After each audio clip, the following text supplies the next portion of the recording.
ஒரு கிளாஸ் ரூம்ல ஆவரேஜா 2 இல்லைன்னா 3 ஸ்டூடெண்ட்ஸுக்கு லேர்னிங் டிசபிலிட்டி இருக்கிறதுக்குள்ள வாய்ப்பு இருக்கு. இந்த லேர்னிங் டிசபிலிட்டிங்கிறது ஒரு பெரிய ப்ராப்ளம் எல்லாம் கிடையாது. அவங்களுக்கு மற்ற பசங்களை மாதிரியே தான் அவங்களுடைய ஐக்யூ இன்டெலிஜென்ஸ் எல்லாமே நார்மல் ஸ்டூடெண்ட்ஸ் மாதிரி தான் இருக்கும். ஒரு சில நேரத்தில் பார்த்தீங்கன்னா நார்மல் ஸ்டூடெண்ட்ஸை விட அவங்களுடைய ஐக்யூ ரொம்ப அதிகமாக இருக்கும். இதுக்கு ஒரு பெஸ்ட் எக்ஸாம்பிள் ஆல்பர்ட் ஐன்ஸ்டீன்.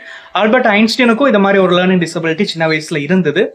அதனால இது ஒரு பெரிய பிரச்சனை கிடையாது. நம்ம சின்ன வயசுலயே இதை ஐடென்டிஃபை பண்ணிட்டோம்னா, அவனுக்கு கரெக்டான கைடன்ஸ் கொடுத்தோம்னா கண்டிப்பா ஃபியூச்சர்ல அவங்களால நல்லா பர்ஃபார்ம் பண்ண முடியும். லேர்னிங் டிசபிலிட்டிஸ் இருக்கிற ஸ்டூடெண்ட்ஸுக்கு நிறைய கன்ஃபியூஷன் இருக்கும். அவங்களுக்கு லெட்டர் ஐடென்டிஃபை பண்றது ரொம்ப கஷ்டமா இருக்கும்.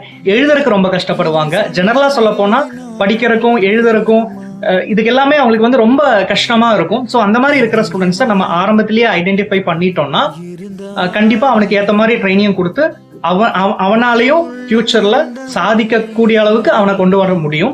அவனுடைய மெயின் ப்ராப்ளம் என்ன அப்படின்னு பாத்தீங்கன்னா, நார்மலா நமக்கு இன்னைக்கு இருக்கக்கூடிய அந்த கிளாஸ் ரூம்ல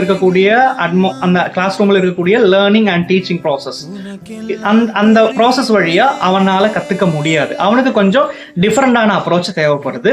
ஸோ அதை நம்ம ஆரம்பத்திலேயே ஐடென்டிஃபை பண்ணிட்டோம்னா கண்டிப்பா அதை அவனுக்கு நம்ம ப்ரொவைட் பண்ண முடியும். ஸோ அந்த மாதிரி இருக்கிற ஸ்டூடெண்ட்ஸை நம்ம பேரண்ட்ஸ் அண்டர் எஸ்டிமேட் பண்ணக்கூடாது, மற்றவங்க கூட கம்பேர் பண்ணக்கூடாது, அவன் முன்னாடியே அவனை பத்தி நெகட்டிவா பேசக்கூடாது. இப்படி எல்லாம் பண்ணோம்னா அவனுடைய கான்ஃபிடன்ஸ், அவனுடைய செல்ஃப் எஸ்டீம் எல்லாமே டவுன் ஆயிரும். ஸோ அது என்ன ஆயிரும் பாத்தீங்கன்னா, அவனுக்கு ஃபியூச்சர்ல அதை அவனை அஃபெக்ட் பண்ணும். அவன் எந்த ஒரு அவன் சாதிக்க வேண்டிய விஷயத்த சாதிக்காமலே அவன் போயிடுவான்.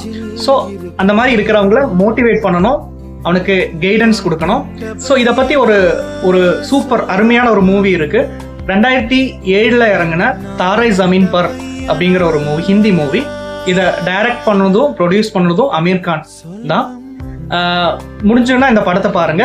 இந்த படத்துல டிஸ்லெக்சியா அப்படிங்கிற ஒரு லேர்னிங் டிசபிலிட்டியை பத்தி இந்த மூவி பேசுது. ரொம்ப அழகா இருக்கும். டைம் கிடைச்சுன்னா இந்த மூவியை பாருங்க.